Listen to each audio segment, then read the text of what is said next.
Uou! Você está ouvindo o Papum Podcast, o podcast da Fishman. Aqui é o Leonardo Tamburus e quando o assunto é racismo, eu tenho medo de falar errado. Aqui é Isaías Giacomelli. Pessoas vivem, lutam, morrem por seus ideais errados por falta de conhecimento. Aqui é Vitor Zen e quem relativiza a verdade não tem compromisso com a liberdade. Aqui é Marcelo Teixeira, bora lá fazer sem discriminação. Aqui é Luana Séries, acredito na liberdade para todos e não apenas para os negros. Aqui é Sérgio Oliveira e eu decidi ficar com amor. O ódio é um fardo muito grande para carregar. Frase de responsa hoje. Você aí mata palmas na sua casa. Acho que no você próximo a ouvindo gente na precisa rua, melhorar as frases. Viu? Acho que as nossas Se eu falar aqui em latim, tá pensando na deu uma gaguejada, né? Aí eu gaguejei na sequência. Hoje foi o Smith ou... Hoje? Não, hoje foi o George Michael. Show! Seja bem-vindo à nossa querida audiência, seja bem-vindo à nossa bancada, Mega Power. Estamos aqui para mais um episódio do Papum, então já dá like aí na plataforma que você estiver ouvindo ou assistindo e compartilha com os amigos essa conversa boa de ouvir. Siga e se inscreva nas nossas redes sociais, Facebook, YouTube, Spotify e no nosso Instagram, @papumpodcast. E a gente queria uma salva de palmas para agradecer a Absoluta Filmes. Essa é a hora que os editores odeiam. Os O cara tá esquecido, né? Ele não acostumou na edição. Vai dar um susto. E a gente tem mais um agradecimento à Radice Café Especiais. Opa! Aí, Diegão, valeu! E a gente quer apresentar já de cara os nossos convidados. A gente tem muita coisa para conversar hoje, é um assunto complexo. Então eu queria apresentar os nossos convidados, pedir para a Luana e o Sérgio se apresentarem, falar as redes sociais, o que faz, personagem preferido da Malhação, antiga. Cor da Malhação antiga, que era boa, né? Fiquem à vontade aí, pessoal. Bom, meu nome é Luana Séries, eu tenho 28 anos, atualmente eu sou enfermeira, sou doutoranda na Universidade de São Paulo, né? E eu tenho uma história um pouco diferente, eu fui atleta durante muitos anos da minha vida e eu tive a oportunidade de estudar tanto em escola pública quanto em escola particular, viajei bastante sendo atleta, fazia ginástica olímpica, né? Bom, nas redes sociais, meu nome tá lu.ceres.alves no Instagram, pra quem quiser me seguir. E ultimamente tenho colocado alguns materiais também sobre a temática, sobre o racismo. Olha. Bom, meu nome é Sérgio Oliveira, eu tenho 46 anos, né? Conservadaço. É aquele negócio, né? Não vou fazer essa piada não, que o tema é racismo. Pode fazer. Pode fazer que piada é piada. Começamos muito bem. Mas preto quando pinta é 130, então eu tô boa, né? Então, eu sou pastor evangélico desde os 26 anos, né? Já há 20 anos eu tô pastoreando aí. Foi ontem, né, Sérgio? Hã? Foi ontem. Foi ontem, passou rápido demais. Você é baiano, não é? Eu sou carioca, rapaz! Carioca! Esse já tá aqui em Carioca São Paulo não é o flamenguista. coração do Não. Mas aí a gente tá nessa pegada já há uns 20 anos. Essa caminhada aí. Show de bola. Sejam bem-vindos à bancada do Papum. E a gente convidou vocês aqui pra gente discutir o tema racismo. Eu confesso que é a primeira pauta que a gente faz aí, é uma pauta super elaborada, a pauta que eu produzo, quem está lendo ela sabe. Mas realmente foi difícil a gente colocar até, normalmente esse momento a gente põe um ponto de partida. Né? A gente joga uma pergunta, algum assunto, e foi uma semana que nós ficamos conversando, o squad da Fishman aqui, sobre como é que a gente vai começar essa conversa. Então, a gente quer jogar na mesa, até o pessoal aí da Fishman que quiser começar a puxar esse assunto. Eu tenho uma pergunta. Já pode jogar a pergunta na mesa aí. Você começou falando que é um assunto difícil. Por que é um assunto difícil? Porque eu tenho medo de errar. Por que é um assunto difícil para a maioria das pessoas? Qual é a dificuldade, qual é o desafio em falar de racismo hoje? Eu acredito que as pessoas, na hora que a gente vai abordar e falar sobre o racismo, que é muito difícil, é que a pessoa tem medo de te machucar de alguma forma. Né? A pessoa, às vezes, ela tem medo da minha identidade negra. Então, tudo que ela vai referir a mim sobre a minha identidade negra, eu vejo que ela vem pisando em ovos, assim, bem devagar para falar, porque, na verdade, no sistema educacional atual, a gente não fala da história negra. A gente fala da nossa era, do nosso período colonial, mas ninguém fala do negro. O que aconteceu? Abolição, aboliu. E aí? E Legal. depois? Eu acho que é bem por aí. Eu acho que vai também da composição social da gente, né? Porque acho que o social tem a ver também com a nossa cabeça. Então a gente tem uma história onde essa questão do negro não se toca, não se fala. Então eu acho que as pessoas elas têm tato para tratar dessas coisas, ainda mais com o negro, né? Eu fiz uma piada aqui, mas eu estava em casa pensando que é muito natural um negro brigar com o outro, né? Fazer piada com o outro. Mas se um branco fizer uma piada de negro, aí já olha assim, o que pode estar pegando, né? Então, eu acho que também rola essa questão do que a gente tem estabelecido aqui na cabeça. Então a coisa passa a ser mais difícil. Mas você vê diferença, Sérgio? Por exemplo, da sua juventude, você ainda é um jovem, senhor, Simone. mas da sua juventude mais jovem, sobre o tema, sobre como acontecia esses casos de racismo, se mudou, porque você é um cara que pode falar com propriedade, né, porque viveu na pele aí várias mudanças, inclusive no Brasil, né? Então, assim, você viu mudar governo, você viu mudar política, e o que mudou, entendeu? Então, as coisas continuam acontecendo. Eu acho que a diferença hoje é que está sendo muito mais falado, está sendo muito mais aberto, né? A repercussão é maior. Mas o que acontecia no passado, o que acontecia pelo menos na minha juventude, quando temos no Rio, uns anos atrás, continua acontecendo hoje. Eu acho que hoje ainda é pior. Eu ia falar agora, o que é pior? O que acontece? O pior é a violência. A violência com a qual os negros são tratados. Eu acho que isso parece que está exacerbado, assim. Agora eu vou falar uma frase do Will Smith. O Will Smith, ele fala que o racismo ele sempre existiu, que agora ele está gravado. Uhum. A diferença é que, por que o George Floyd teve uma repercussão muito grande, assim como o Pedro Gonzaga também, que também veio a óbito por asfixia, assim como o Eric Garner, que também foi a óbito por asfixia. É que as pessoas estavam perto e tiveram coragem de filmar. Né? Então, sempre aconteceu, a violência contra o negro sempre aconteceu, simplesmente pelo fato dela ser negra, né? Só que agora estão gravando e o pessoal tá mostrando pra todo mundo, né? Pra falar assim, porque é o que eu cheguei até a conversar com meu namorado hoje, falei assim, no início eu achava que eu era dramática, eu falava, nossa, eu sou muito fraca, eu sou dramática, faço muito drama, coisa da minha cabeça.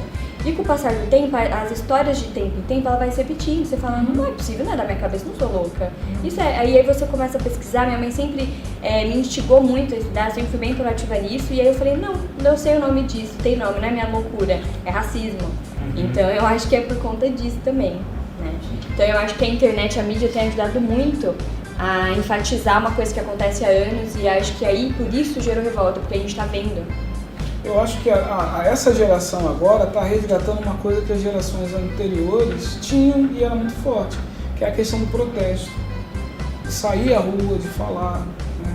Se bem que a gente está vendo isso mais nos Estados Unidos, aqui no Brasil não é tanto essa pegada. Agora que o pessoal é meio inflamado com o movimento de lá, começou a sair. Mas... Existe essa influência sempre dos Estados Unidos aqui nos movimentos? Cara, eu acho que aquilo que é visível acaba influenciando, né? Então é muito visível, essa questão se tornou muito visível. Então acabou influenciando o pessoal daqui, porque morre gente aqui como morreu um menino de 14 anos dentro de casa. Sim. Dentro de casa, o cara tá dentro de casa, uma ação da polícia, eu não estou julgando a polícia, tem muito policial, gente boa, bom mesmo, mas a gente sabe que o contrário também existe. Um moleque morreu dentro de casa, sumiram com o corpo do garoto, apareceu algum tempo depois e ninguém fez nada, foi no Morro do Rio. Agora o cara lá morre, é gravado, é filmado, todo mundo fica sabendo e o povo lá reage, influencia quem está aqui. Porque a gente começa a pensar no que está acontecendo aqui, começa a pensar assim, é a mesma coisa, estão morrendo do mesmo jeito. Só que lá eles falam e a gente não fala. Então acho que isso... E o triste é que foi muito um na sequência do outro, Um na né? sequência do Coisas outro. acho que de uma semana de diferença e né, nem ganhou repercussão na mídia o caso do menino enquanto não aconteceu do Floyd. Depois que aí a mídia engatou o negócio junto e a gente fica pensando, né? Por que será que não valorizou antes de ter explodido lá fora? Eu morei na Liberdade. A Liberdade é acho que é o bairro, pelo menos quando eu morava lá, era dito que era o bairro negro, o maior bairro negro da América Latina. É muito negro. Quando eu saí de Salvador para o Rio, eu via no aeroporto a diferença. Salvador é o pessoal mais, no Rio o pessoal é mais branco mesmo, né? E na Liberdade teve uma época que teve greve da polícia. E nós estávamos saindo para o acampamento da igreja. E os meninos tinham que sair de casa para ir, né, andando até a igreja, dentro do bairro. Cara, eu tive que correr com os meninos para me esconder, porque policiais, tipo milícia, né, estavam matando os meninos negros que estavam andando na rua, porque eles não perguntavam se era bandido ou não. Então o critério era negro, mata. Então eu e mais a negrada toda da igreja. A gente teve que correr, se enfiar dentro da casa de uma irmã por conta disso. Então existe isso ainda. A história do George Floyd também me marcou, acho que na verdade para mim foi um estopim, né? Porque assim, eu acho que a gente tem um limite de tolerância. Então durante o decorrer da sua vida, chega um momento que você vai sofrendo racismo e fala, eu vou deixar passar. Aí acontece de novo, você fala, essa eu vou deixar passar. E o George Floyd pra mim, ele teve um marco. Por quê? Quando eu era mais nova, eu tinha acho que uns 9, 10 anos, né? Minha avó mora num bairro de periferia, aqui em Ribeirão Preto, Simeone. Eu fui com meu padrinho no mercado, comprar umas coisas que ela queria lá, fazer a comida pra família lá, a gente foi. O mercado era meio longe, tava um tempo meio nublado. Meu padrinho foi de moletom, bermuda e chinela. E eu tava com ele, né? Fui, e aí na volta começou a chover, a gente saiu correndo e a sacolinha arrebentou. Aí ele pegou as compras e colocou tudo dentro do moletom, andou com o moletom virado e eu tava com ele. E aí a gente tava, então, 2 negros andando no bairro de periferia. Coincidentemente, na avenida ali de Simeone, passou um camburão, né, da polícia. E aí, meu tio foi abordado. E como que ele foi abordado? Vai pra parede, negão! Vai pra parede! Eu era uma criança, né? Eu fiquei olhando a cena, não entendi o que tava acontecendo. E aí o policial ficava falando, o que você tem aí, o que você tem aí? E meu tio assim, é só comida. E aí eu lembrei do que minha mãe me falava, né, pra mim e pro meu irmão. Toda vez que a gente for abordado pela polícia, fala cada passo que você vai fazer e mostra a sua mão. E fica calmo, não responde. Então, quer dizer, isso é até um cuidado que as mães negras têm que educar o seu filho, que um filho branco não passa por isso, como você vai ser abordado pela polícia. E aí eu fiquei pensando, falei, eita, ele tem que levantar a mão. Se ele não levantar a mão, algum problema vai acontecer, que foi o que minha mãe me ensinou. E aí meu tio, que inclusive era segurança, eu vi que ele tava muito bravo. Ele tava bufando, ele tava segurando o ódio para não responder. Na hora que ele levantou a mão, a compra caiu tudo pro chão, estragou tudo. Aí o policial saiu do carro, veio como, e acho que essa é a cena que me marca do Floyd. Ele pegou o braço, passou no pescoço do meu tio e tacou na parede. Ralou a cara do meu tio na parede. Eu vi.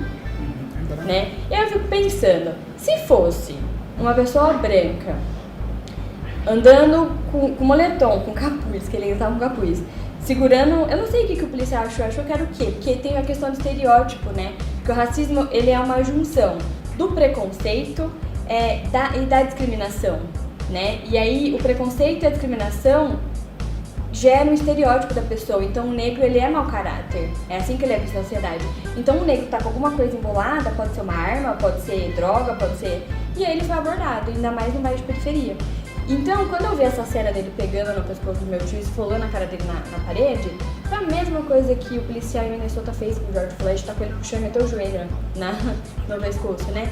Então, assim, eu poderia ter assistido ali o meu tio, eu podia ter perdido meu tio naquele momento, né? Que foi, inclusive, o Zen veio conversar comigo, falou, Lu, me fala um pouco.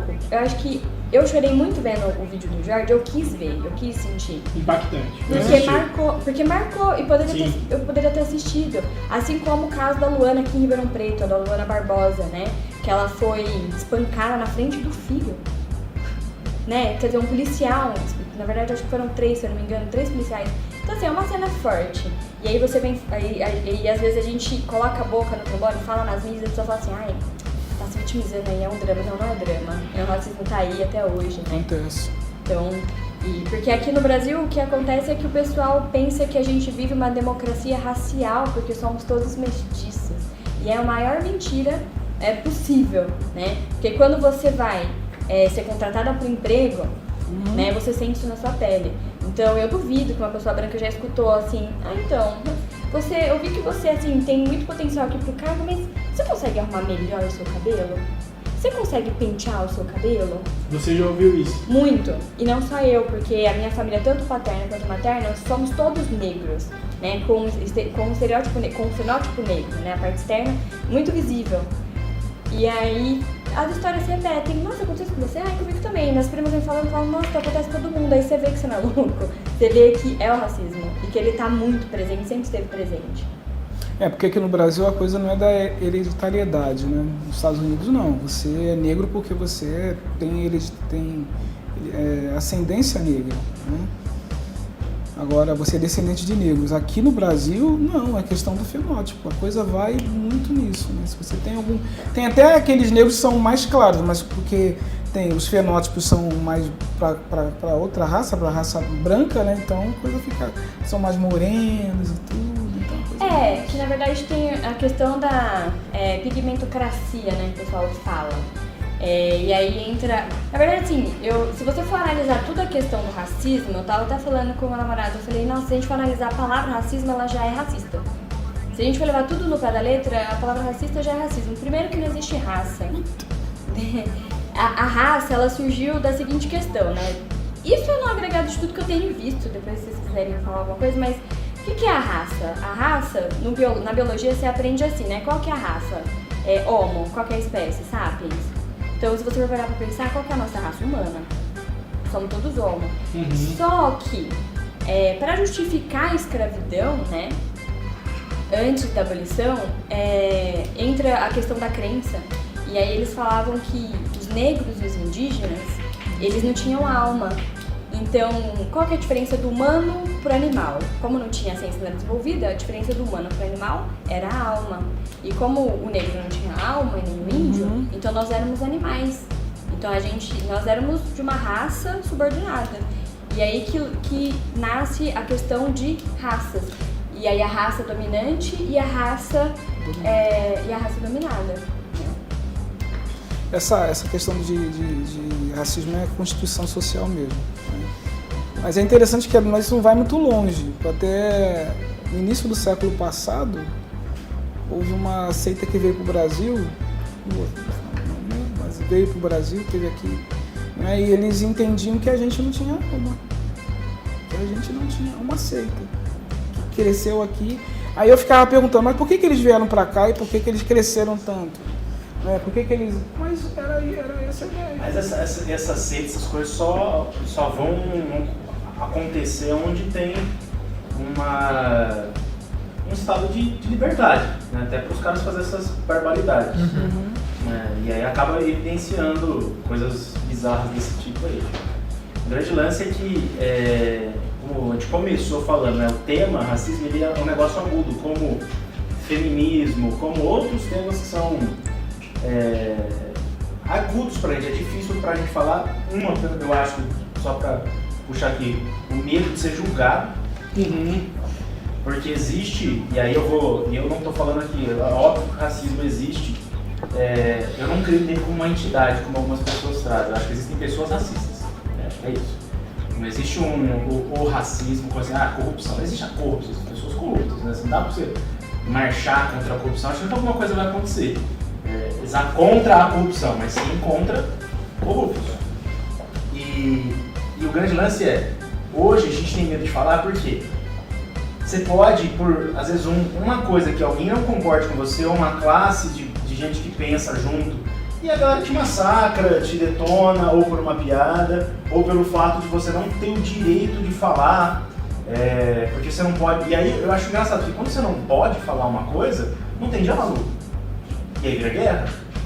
Porque se a gente não pode falar sobre os assuntos, se não tem diálogo, então não se resolve, ou se resolve das piores maneiras possíveis. Então eu tendo a entender que a melhor maneira de se resolver qualquer coisa numa sociedade moderna como a nossa é através das ideias, de você não fechar, porque quando você fala, não, só fulano pode falar porque eu não sei. Então pronto, você criou um problema. Agora quando você expande, não, deixa eu ver como é que você pensa, deixa eu ver como é que você pensa, e sem odiar o outro. Sim. E eu entendo que tem também a herança, né, de gente que, tipo assim, que nem eu tava, até, não sei se foi com o Marcelo, alguém que eu falei, o cara ali que é racista, ele sabe que ele é racista, ele não tem dúvida que ele é racista, ele sabe que ele não gosta, talvez ele não sabe por que ele não gosta, ele sabe que ele não gosta.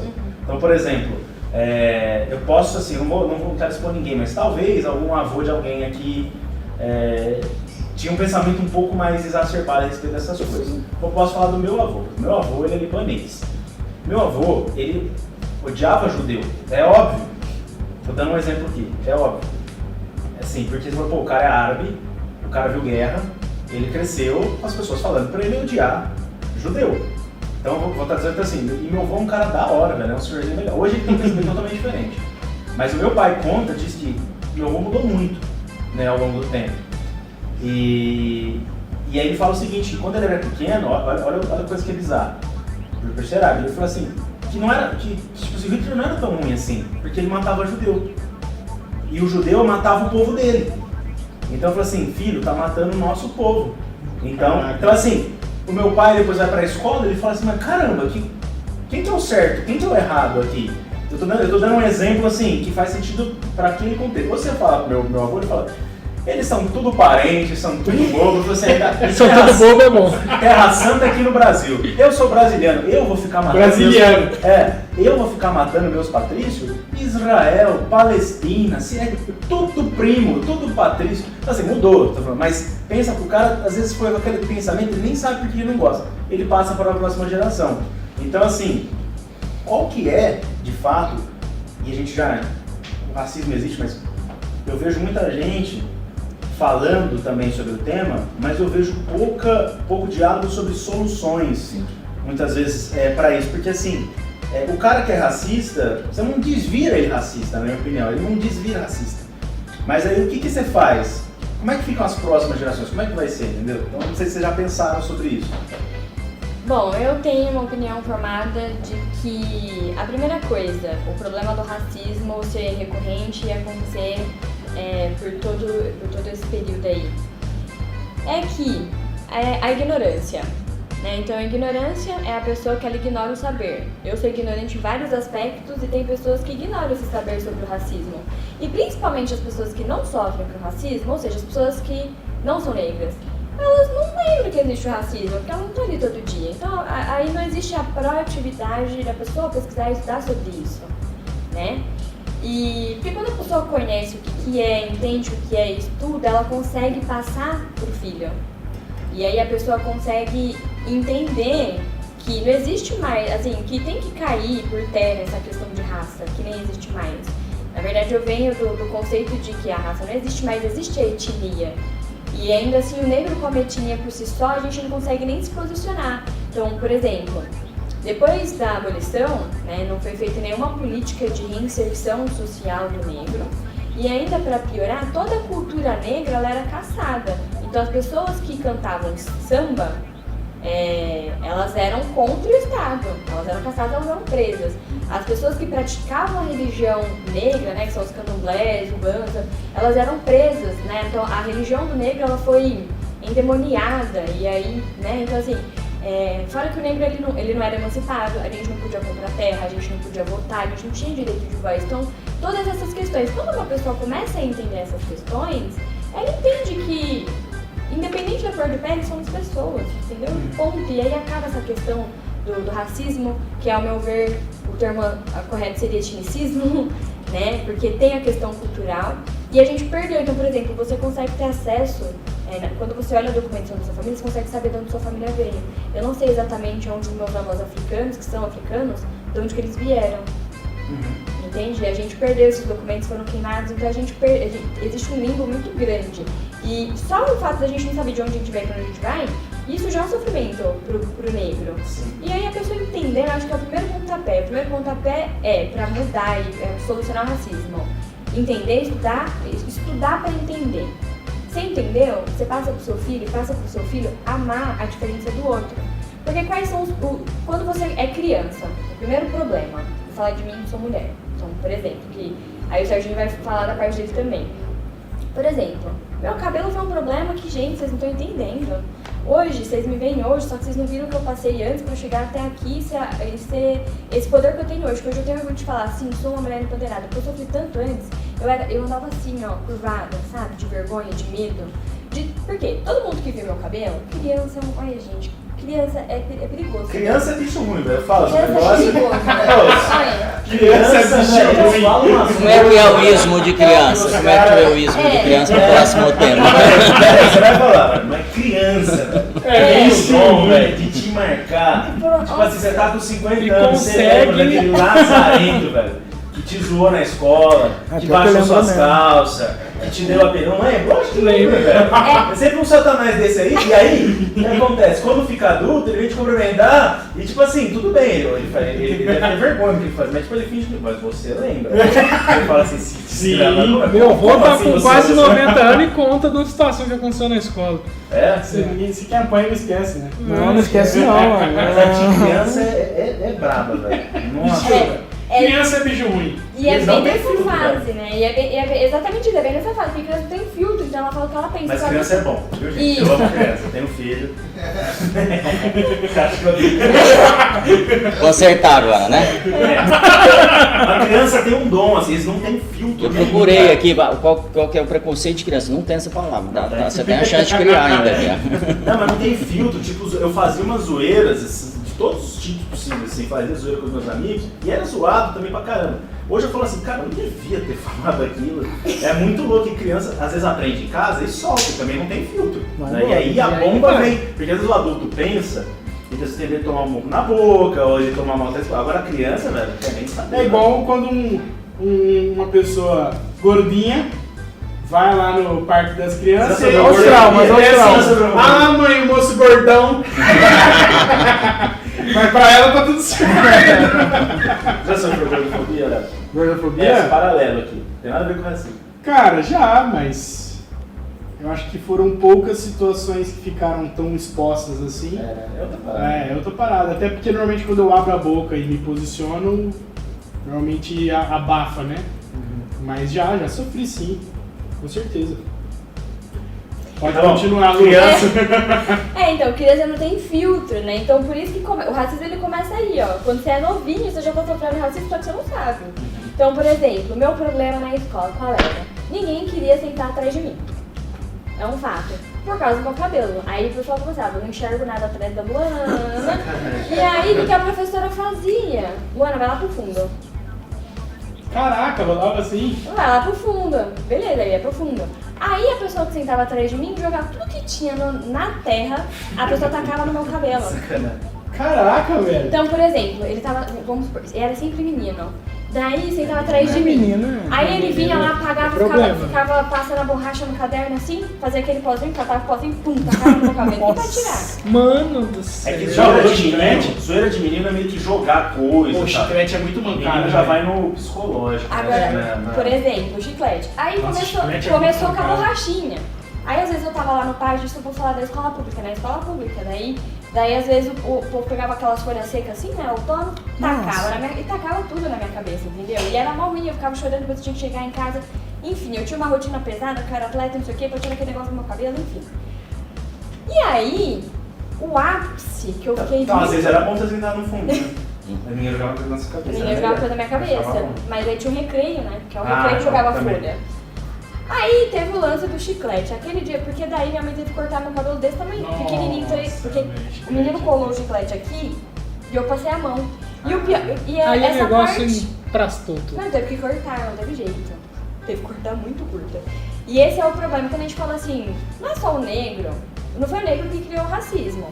Então por que a gente perde a participação de todos? São os não negros que partiu o racismo, né? Que deu pontapé no racismo. E daí, por exemplo, você vê uma criança, ou né, um inspetor tá ali na escola, ninguém falou nada, o cara deu um chiclete no meu cabelo, tive que voltei no outro dia com o cabelo desse tamanho, pequenininho, entendeu? Isso foi um sofrimento pra mim, então eu comecei a entender desde aí que meu cabelo era um problema. Aí eu fui procurar emprego, acontece essa questão de que ninguém me contrata porque eu não sei arrumar meu cabelo, entende? Então, começa por aí.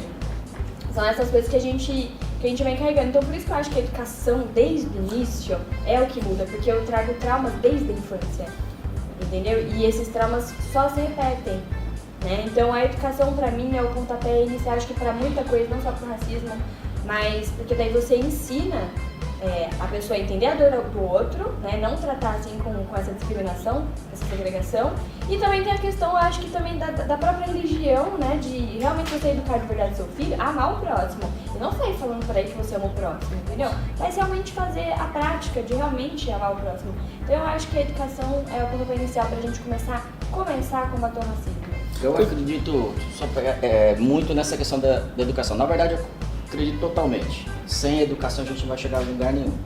Só que eu acho que a gente partiu para extremos. E aí talvez vocês possam trazer mais luz para essa dúvida que eu tenho. Eu cresci, e aí eu me senti passando por preconceito aqui, que o Victor falou. Você cresceu bullying. Da sua idade não falou da É outro preconceito agora. Mas tudo bem, tô acostumado com isso. E aí, eu cresci vendo o Mussum fazer piada. Eu vi um mundo assim que é engraçado isso e não é mal. É engraçado. E o Didi passar por outra coisa, o Dedé como uma figura de homossexual. Sim. E o Zacarias daquele cara bobinho, né? Então essa era a referência que a gente tinha de educação. Sim. Porque a educação não é necessariamente na escola. A influência ela vem principalmente da mídia, né? Dos nossos canais e nossos pais. Então, eu vi que de repente a gente sai daquela coisa que a gente podia ter liberdade de um falar com o outro, e aí eu sou moleque na rua brincando e brigando com branco e com preto. Zoando. E não lembrando quem é branco, quem é Sim. preto, quem é gordo, quem é magro, quem é japonês, porque a zoeira, o abuso, que às vezes é abuso mesmo, era com todos. Uhum. E por que eu tô falando isso? Eu não vivi isso que vocês estão falando, então não posso relatar, mas o meu ambiente, eu acho que de muita gente era isso. Aí de repente a gente vem para uma normativa que você não pode comentar, que é o que você abriu no assunto aqui. E as pessoas vão começar a ter cuidado com o que falar agora. Não é só eu tava no extremo, agora eu tô no outro. E a gente ficou sem referência. Sim. A gente ficou sem referência, a escola não preparou nada, o governo não preparou nada, não existe, talvez aí, campanhas ou estratégias de inclusão, e eu já tenho assim uma defesa que eu não acho que pode ter uma inclusão do preto, porque a gente vai entrar de novo na questão do racismo. Eu acho que quanto mais a gente levanta essa tese, a gente separa o negro e o branco, o preto e o branco, que é o certo dizer, não é isso? E aí, o que eu penso? 75% dos pobres ou dos pobres são pretos, 25% são brancos. Isso é uma estatística no Brasil. O problema é a pobreza, porque eu vejo o branco sendo abordado dependendo do jeito que ele está vestido. Camisa do Corinthians. Eu vejo isso. Então, é claro que é um pouco menos, mas eu vejo menos. Mas eu chego a ver. Então, como é que a gente pode construir algo que não separe mais? Porque eu também não acredito que existe racismo, tá? Eu acredito que existe discriminação do judeu, do japonês, do gordo, de todo mundo. Isso que E eu diminuo o outro. Eu acredito que existe racismo do cara que acredita em raças diferentes. Esse existe. Por exemplo, o cara ele acredita que a raça dele é melhor. Aí existe racismo. Entendeu? Eu até anotei. Ele acredita nessa diferença. Eu acredito que ele se acha menor. Eu não acho que ele se acha maior, mas essa é uma outra discussão. Ah, sim, tá. Ele está se protegendo, ele está se protegendo para poder, eu diminuo o outro, então eu me sinto melhor. Mas tirando a questão da psicanálise, pensa assim, no cara que nem pensou nisso. Tipo assim, foi ensinado igual, tipo, os padres ensinaram, a igreja tem um papel nisso tudo aí. Não estou falando para falar mal da igreja, mas ela continua tendo um papel sempre na sociedade, ela é muito importante, principalmente numa cultura cristã que é a nossa. Mas tem uma posição, em certo momento do Império, que a igreja começa a recomendar aos senhores de escravos, do tipo assim, olha, não pode amarrar o cara no tronco e tal, não sei o quê, Mas também não deixa ele muito folgado, porque ele vai é abusar. preguiçoso. Então, tipo assim, mas isso era uma concepção de que o negro ele era preguiçoso, ele trabalhava pouco. E tipo assim, então assim, mas por quê? Porque falava que esse tipo de raça era assim. Então assim, Era um entendimento. é uma crença biológica, entendeu? Assim, tipo assim, que biologicamente ele é dado a esse tipo de coisa. Já não é uma questão da alma, nem do inverso, né? Que a nação muçulmana lá do Malcolm X falava, que o branco era demônio, né? Que o cara falava que foi criado pelo cientista Iaco lá, não sei o quê. Mas assim, é uma questão, eu vejo que o racismo ele existe na cabeça do cara que vê de fato a diferença. E o preconceito, a discriminação, ela existe, só que não é do tipo do cara assim que fala, não, essa raça é pior, e ele merece, e é isso mesmo, como a gente já viu, negro tem que não sei o que, negro tem que não sei o que lá. Como vemos o inverso? Você falando de educação e você também, eu lembro muito Não, ela de primeiro, um... depois eu. Pode ser. Eu lembro muito de um exemplo que pra mim é muito claro, que é minha avó. Minha avó já faleceu. Eu não acredito que ela era racista, eu acredito que ela tinha uma grande discriminação com o negro. Mas por quê? A fazenda onde ela viveu e a cidade que ela viveu ainda tinha escravos. Ainda na década de 30. Era normal. Era super normal, isso na cidadezinha em Minas Gerais. O pai dela era, enfim, fazia umas paradas meio loucas lá nas fazendas. Então ela cresceu entendendo que o negro era alguém inferior e que ela poderia dominar sobre ele. Mas com o tempo isso foi caindo, esse conceito para ela, porque ela começou a vivenciar experiências diferentes, ver como isso não era realidade, e o ápice para ela, eu acredito, pelo menos eu particularmente acredito, enquanto ela estava viva eu nunca tinha falado disso com ela. Mas hoje você fala, né, em algumas sessões, assim, a voz. A gente... Eu não falo, mas hoje... Agora que eu entendi, né? Hoje eu conversei com ela um pouquinho esses dias. Não, mas eu entendo, até algumas conversas que eu tive com a minha mãe, um dos maiores referenciais da minha vida é o meu padrinho, que até vou mandar isso pra ele ouvir. Ele é negro e ele é uma das pessoas mais estudadas que eu conheço. Pós-doc, não lembro qual que é a posição dele no exército, que ele já serviu como médico na marinha, enfim. E ainda é padre também. Ele não tem o que ele... A última que ele resolveu fazer foi direito. O padre que atira nas pessoas? Exato. Ele coleciona a faculdade dele. Então, eu acredito que quando ela se relacionou com ele, ela viu... Tipo, caramba, que diferença do que eu pensava. Eu acredito que isso foi o ápice. Então, o quanto é importante uma família gerar nas suas próximas gerações essa consciência sobre a discriminação e não o medo de falar de racismo. E ter referenciais de gente como o seu tio. E ter referenciais do meu padrinho. Que são, assim, incríveis, pessoas de sucesso, para virar referência. Vou dar uma opinião aqui. Enquanto a referência for zumbi, não tem referencial. É muito distante. Vira um guerreiro, um negócio que ninguém sabe nem quem é. Você vai procurar a história do cara, tem 10 mil histórias diferentes.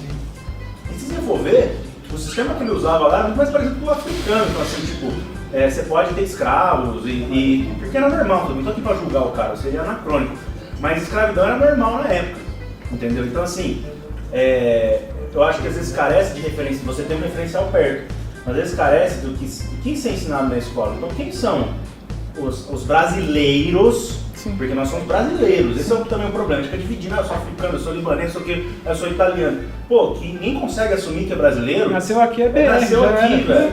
Entendeu? E a gente não consegue criar essa identidade e aí fica inventando uns heróis, cada um de um lado, assim, e na verdade tem dividindo. E tem um monte de gente importante. Que nem o Marcelo trouxe lá, ele já teve presidente negro, eu não sabia, velho. Machado de Assis, não era branco, era negro. Era negro.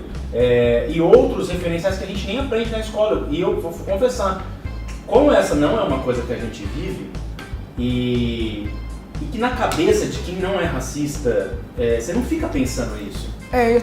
Porque se você... eu tenho um monte de amigos, eu tenho assim, amigos, meus melhores amigos, quase todos são negros, ou moreno, ou não sei, né, porque às vezes eu tava naquela discussão outro dia, né, você tem preconceito do cara que é mais claro, né, não sei, você não é tão negão, né. Isso é coisa de brasileiro. Isso é coisa de brasileiro? É coisa de brasileiro. Porque isso rola muito assim na minha família, É uma conversa que eu e a Laís em casa, minha esposa, a gente tem sobre isso. Isso é uma coisa brasileira. Mas, por exemplo, um dos maiores pensadores vivos hoje é o Thomas Sowell. Ele é negro. Mas assim, o cara não é porque é o maior pensador negro, não, os maiores pensadores mesmo, assim. Filósofo mesmo. Então ninguém fala assim, o maior pensador negro. Não, pensador, o cara que produz é inteligente pra caramba, entendeu? Eu não conheci o cara também. Seguindo aqui mais ou menos também o que o Marcelo falou, a questão do racismo é que é a seguinte, o racismo, ele é preconceito e discriminação. Aí juntou, virou racismo porque teve essa diferença de classes, né? Mas essa diferença de classes, ela existiu faz muito tempo e até hoje as pessoas não conhecem o termo etnia, ninguém usa etnia. Todo mundo fala, é da raça negra, na verdade é etnia. Se a gente for definir etnias, aí a gente tem a etnia negra, a branca, a amarela, né? E a indígena. E a indígena, é isso. E o Léo entrou em qual agora? Não falando dele. Vamos de circo. Ela assim, que dependendo do que você olhar, tem uma cor. E aí, no meio de tudo isso, como o Brasil teve muita miscigenação realmente e tal, aí tava muito difícil classificar assim, entendeu? E aí foi o tom de pele, né? E aí o tom de pele entre os pardos, porque muita miscigenação fica difícil também de definir. E aí nos Estados Unidos eles chamam de mixed race, né? Que a raça misturada, né? Você não sabe o que é. Então basicamente é isso. E junta que português já era misturado. Tem 15 nações. Você olha os primeiros do nascimento do estado de Portugal, os primeiros reis, uma cara de Salim, cara, que eles têm, era primo, os cabelinhos meio enroladinhos, assim. Mas Portugal já era uma nação já meio um pouco excluída, assim, também. Então já vem com 15 nacionalidades já carregadas, assim, tudo misturado. E aqui, quando chegou aqui, tinha o índio, né, que o índio não era conhecido. O índio da pele do tom vermelho. Então assim, realmente misturou bastante. Então aí tem cor de pele e etnia, raça já caiu por terra. Então por isso que eu falo que o racismo... A parada do Darwin, não é isso aí que começou com o negócio de raça? Alguém se apropriou da teoria do cara também, pra trazer pra... Isso. E aí então tem essa questão. E aí o racismo, na verdade, ele é isso. É quando você... Preconceito? É um conceito formado do que era o negro. Então, o problema do racismo é exatamente daquela época, entendeu? De quando existia a escravidão que foi criada. Então, qual que é o preconceito que você tem do negro? O negro é safado. Por quê? Porque ele era... Não, ele só estava escravizado. O negro é safado e preguiçoso. Por quê? Porque a gente só era escravizado, o negro só era escravizado e apanhava pra trabalhar, e quando ele trabalhava ele ainda era preguiçoso. Na verdade não é que ele era preguiçoso, tinha uma hora... Isso vem pra justificar, né? Ele não dava conta de trabalhar, gente. Então era mais ou menos isso. Aí ele era preguiçoso. Falava que era preguiçoso, só que não via que a liberdade dele estava cerceada e ele tinha que trabalhar o tempo todo. Então começa daí. Então na verdade, então vem essa parte do racismo. Então aí, que é a parte do conceito formado do negro, que aí a gente vira um estereótipo, né? E aí entra nos termos de racismo, que quando a gente chega no limite, o negro chega no limite de tolerância, a gente começa a apelar por causa de qualquer coisa, de verdade. Porque você vai ouvindo tanta coisa que aí você começa a apelar. Muito, né, velho? Então, por exemplo, o negro ele é visto como preguiçoso, indolente. Ele é visto como mau caráter. Mas por que ele é visto como mau caráter? Depois da abolição, a gente não podia comprar terra, a gente não podia votar, a gente não podia estudar, a gente não podia fazer nada, você tinha que dar seu jeito, entendeu? Que foi um pouco diferente do que aconteceu nos Estados Unidos. A evolução que eles tiveram, a acesso à liberdade é muito mais rápido, foi muito mais rápido que aqui. Foi diferente daqui. E aqui foi o último país a realmente aceitar a abolição.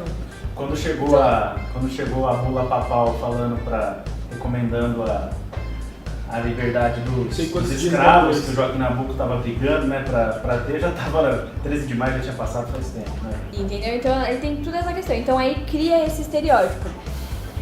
Eu tive uma oportunidade, né, durante o meu intercâmbio, durante a faculdade, eu estudei fora um período, fiquei na Europa, e aí eu senti mais ainda essa questão também, a mulher negra, ela é muito sexualizada. Pra caramba.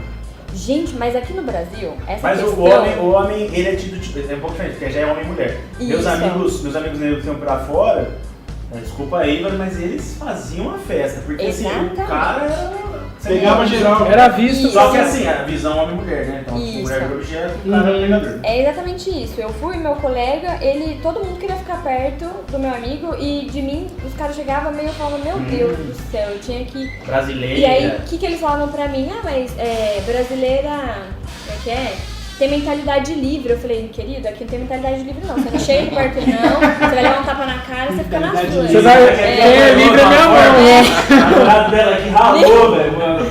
Mentalidade livre nada, sai daqui. Então era bem assim. Então a mulher ela é sexualizada porque na verdade o que é escrava? Ela era um objeto. Então quem que amamentava o filho da Sinhá?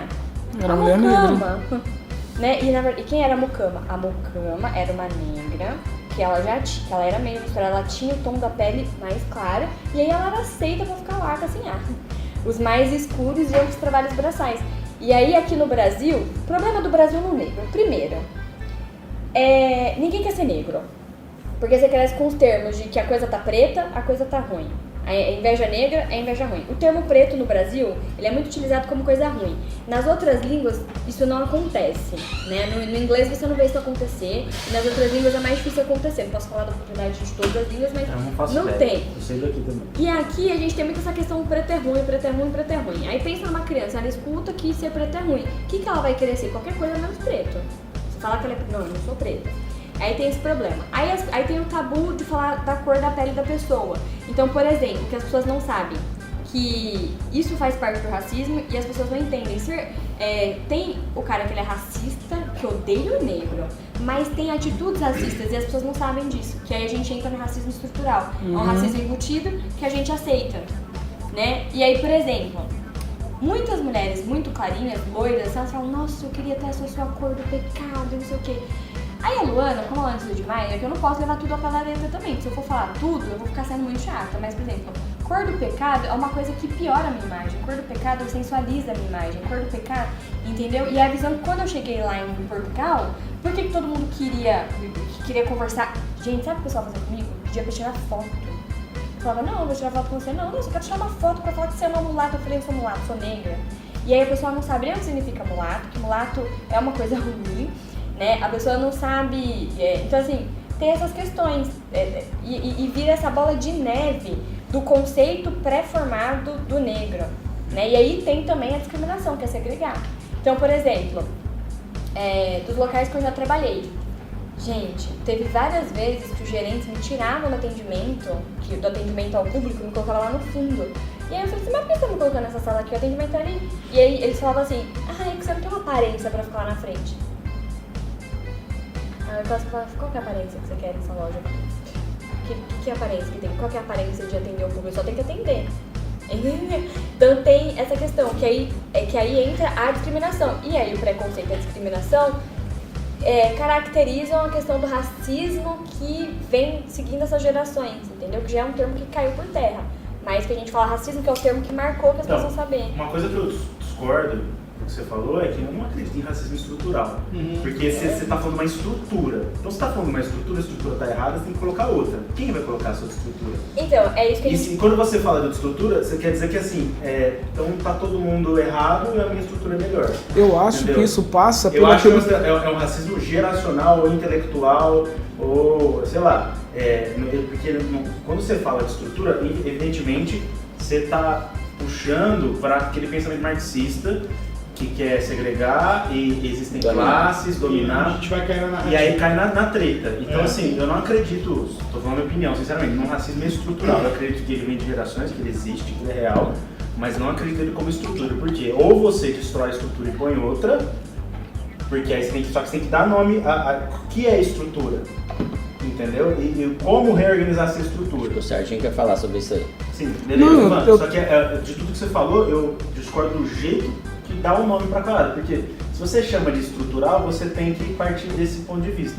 E nesse ponto de vista marxista, eu não estou falando que você mas o discurso marxista dentro desse diálogo é isso, que é algo estrutural. E eu discordo, não acredito que é assim. Não, eu só acho que assim, a resposta para aquilo que você estava falando, o pastor Marcelo falou, né, é que a construção para uma saída passa pelo diálogo dos dois grupos. Ou dos dois grupos não. Deixa eu emendar o que você está falando. a gente perdeu um pedaço da história. Vocês falaram isso aqui. A gente sai da abolição, de repente acontece um monte de coisa. A gente teve presidente negro, a gente teve um monte de gente de sucesso no esporte, na arte, na mídia. Outro dia eu vi eles falando daquela moça da Globo que ficou... Maju, a Sim. primeira negra. Desculpa, eu cresci vendo a Glória Maria. Alguma coisa a gente perdeu. O que aconteceu e o que a gente pode reconstruir? Porque precisamos... Eu não sei onde a gente perdeu o bonde dessa história aí. Mas eu acho que para que haja uma solução, precisa se escutar o negro. Eu acho que o negro agora está sendo ouvido, ele não era ouvido antes, como agora tem sido ouvido. E a coisa precisa ser construída com todos os grupos, com todo mundo. Serginho, mas não está faltando uma estrutura dentro da etnia, vou usar a sua expressão, tá? Negra, porque a gente olha pro Senado, para a Câmara dos Deputados, a gente raramente vê um negro. Sim. E os negros representam 54% dos eleitores. Da população. Dos eleitores. Então, alguma coisa está errada. Peraí, há uma desorganização. O negro quer equilíbrio e tem que ter, no mínimo, pode em algum momento variar, isso é até saudável, mas não vai partir do branco isso, porque Não nem vai. tem força, ele representa 46% do voto, se ele quiser votar, sabe assim, ele não elege o mais negro. Entendi. Aonde a gente perdeu esse encaixe, aonde o negro talvez pudesse se ajudar ou se unir com frentes que realmente querem ajudar, porque o que a gente está vendo é o negro se dividindo em pequenos grupos, cada vez mais. Eu acho interessante desse movimento americano que eles vão para a rua. Na verdade, o que me chamou muita atenção nessa última morte que houve lá nos Estados Unidos foi que o cara tava sufocando o Floyd lá no chão. Muitos minutos. E do lado dele, isso me chamou a atenção, tinha um asiático. No policial, você fala? O policial o asiático ficou lá o tempo todo. Eram 4 policiais. Então, tinham três em cima dele, pô. E um em pé. E o que estava em pé era o asiático. Ele olhava para a menina negra que estava pedindo para ir soltar. E ele estava, tipo assim, tô aqui, você não chega perto e tal. E ele estava apoiando, cara. Só que os asiáticos também sofrem preconceito nos Estados Unidos. Latino sofre pra caramba. Sofre. Então o cara que é de uma etnia, que sofre preconceito, estava apoiando contra a outra. Mas será que a gente não está falando, talvez, não de preconceito, mas de falta de treinamento, de violência? Eu não estou querendo pôr panos quentes, não, que nunca poderia ter acontecido. Por quê? Sim. Porque eu já vi o inverso muitas vezes acontecer. O policial, ele tá em combate. Sim. O cara não... Dificilmente, principalmente a gente vê cenas de americanos, né? Policial americano, extremamente violento. Ele chega, domina, joga a mulher no chão, pisa na cabeça dela e depois ele pergunta o que está acontecendo. Então, eu sinto em várias situações de despreparo emocional, de tudo que envolve. Eu não sei se a bandeira que você comentou aí para as ruas, né? Se essa ação é a que está contribuindo. Principalmente quando esse grupo vai e estraga outras coisas. E causa outros problemas. Porque o cara que é racista fica mais. Não sei se dá pra ficar mais. Isso. Você vê assim a contrapartida do trânsito, o que ele tá falando. Sim. Ele tá falando, olha, isso aí é vandalismo, vamos acabar com o vandalismo. E vai ser mais violência. Fortalece a divisão. Você fala dos Estados Unidos, mas, por exemplo, você pega um país que tem 13% de negros e fala mais alto que um país que tem metade das pessoas. Esse é um ponto Brasil, que eu quero tiver. 54%. Mais da metade da tua população é negra. Mas você está vendo 13% da população é negra. A maior parte afrodescendente, um pouco ali meio misturado ali, são considerados. E é interessante o seguinte, o cenário é o mesmo, apesar de eles serem 13, né? Você olha o Congresso, o Senado americano, você vai ver que também o percentual é baixo de presença negra. Mas existe uma organização, por exemplo, que eu estudei pouco, gente, então assim, eu vou falar bobagem aqui. Por um pouco da liberdade que foi conquistada com mais velocidade nos Estados Unidos. Exemplo, no começo do século XIX, eu acho que já tinha, não sei se é do século XIX ou XX, mas já tinha bancos de negros, escolas de negros, faculdades de negros. Assim, então o que eles fizeram? No primeiro ano após a abolição, os negros já estavam indo para a escola. Já estavam indo para a escola, então assim, se organizaram mais rápido, mas assim, tipo, o branco fala que não precisa de mim, então eu também não preciso, e vamos tocar nossa vida. E aqui no Brasil, o que eu sinto? É uma coisa que brasileiro tem, e aí negro ou branco, não importa. É querer, às vezes, que o Estado faça alguma coisa, políticas para fazer alguma coisa, sendo que, como ser humano, nós temos uma capacidade de nos organizar de forma mais inteligente, mais rápida e muito mais cirúrgica naquilo que a gente quer. Então, assim, quando você vê, como que 54%, eu não tinha pensado nisso, mas como que 54% das pessoas, dos brasileiros, são negros e a gente não tem essa representação, porque vocês vão dizer se representam ou não. Porque os movimentos são divididos. Então, mas vocês vão ver que, assim, nós temos aí, desde o fim da ditadura, só governos de esquerda ou centro, ali, e eles foram eleitos por alguém. Então, assim, aí é quem que representa, entendeu? Porque não é possível que sejam essas pessoas Que que foram votadas. não criaram uma política, entendeu? Adequada para Mas eu acho quebrar essa também que, divisão de assim, classe. no Brasil, essa discussão não é uma discussão tão aberta quanto fora do Brasil. Eu acho que o fato da discussão não ser tão aberta quanto fora, isso também contribui para que haja uma morosidade que as coisas